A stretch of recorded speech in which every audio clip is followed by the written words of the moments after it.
20 minutes, and the rotation will be a little different for him, we'll try to play him some in the first, second, and third. Starting lineup again? Yes, he will start. No Joel Embiid for the 76ers. Does that give you more room to do other things to contain Ben Simmons? Not when you see Boban. Have you seen Boban? The guys.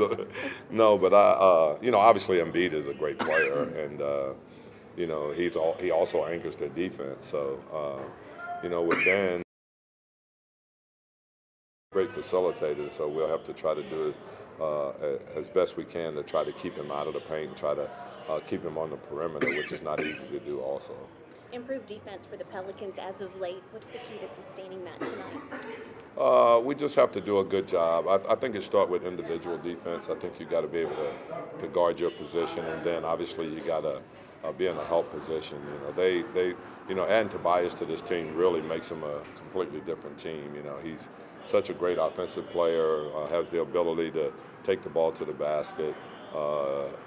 Him and Mike Scott, give them, perimeter shooting, added perimeter shooting with their bigs. So, they're a very good basketball team, and obviously it's going to be a really, really tough out in the East, West, whoever they face. What is Darius' status? He's probably not going to play. He's going to try it. He tried it a little bit. I just don't think that he's farther enough along that we would stick him out there in this situation. How much difference does Alvin make when he's playing as confident as he is? Well, I think that it's not so much the confidence as it is he's completely healthy. He feels like he's completely healthy, and obviously if he's healthy, his drives to the basket and his penetration become much more effective. And I think that's been the thing is like the last 2 games or so he's played at the level that he started the season with, because I think he has enough confidence in the ankle and everything and the wrist that the fingers or whatever that he can just play normally and not worry about it.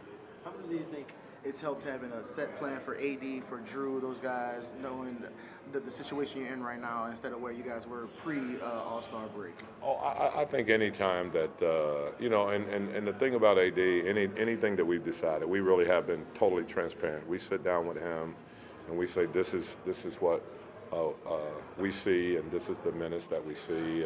And so it's not a surprise to anyone, and especially him. He knows exactly, the minutes that he's going to play. So with Drew, we just tried to limit his minutes, because of, just the consecutive minutes especially, I think that's what tires him more than anything, is just the consecutive minutes. So we've tried to stay away from the long stretches, the 11, 12, minutes where we can try to keep it to like 8 minutes, stretching it maybe 9 before we take him out.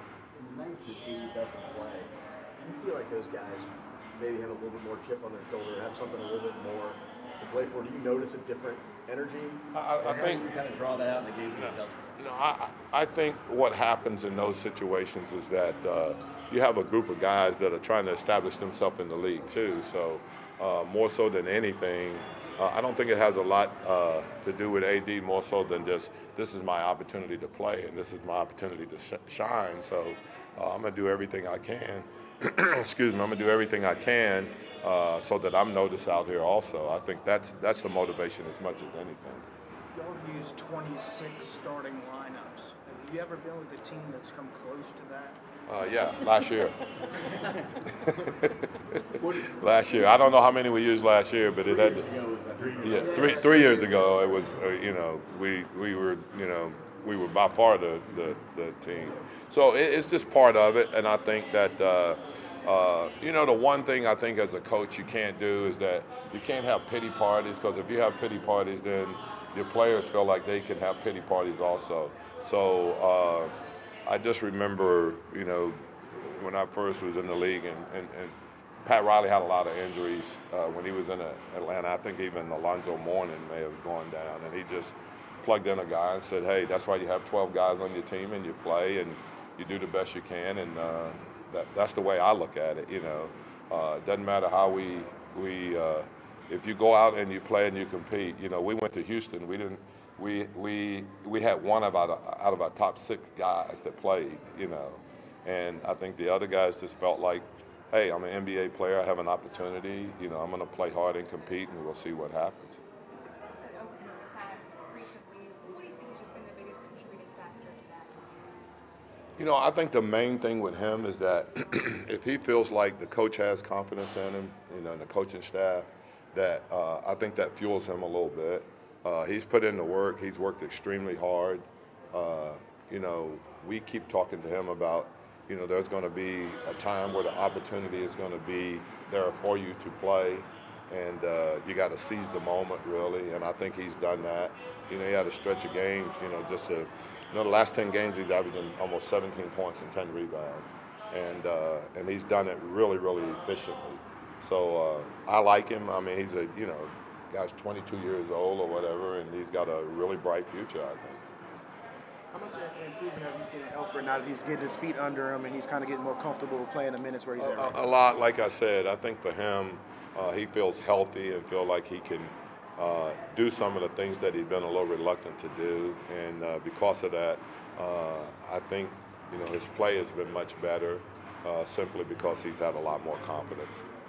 How far out do you try and determine whether Anthony will play or not for any given game? You know, not so much. I mean, we'll look at the next couple of games or something, and we'll plug it in with that. But you know, we hadn't sit down and mapped out the last 20 games or anything like that. So like a road trip, you haven't figured the road trip out yet? Not really. You know, not really. I mean, you know, obviously he'll play the next game that we play, which would be in LA, and then we'll figure out the back-to-back situation.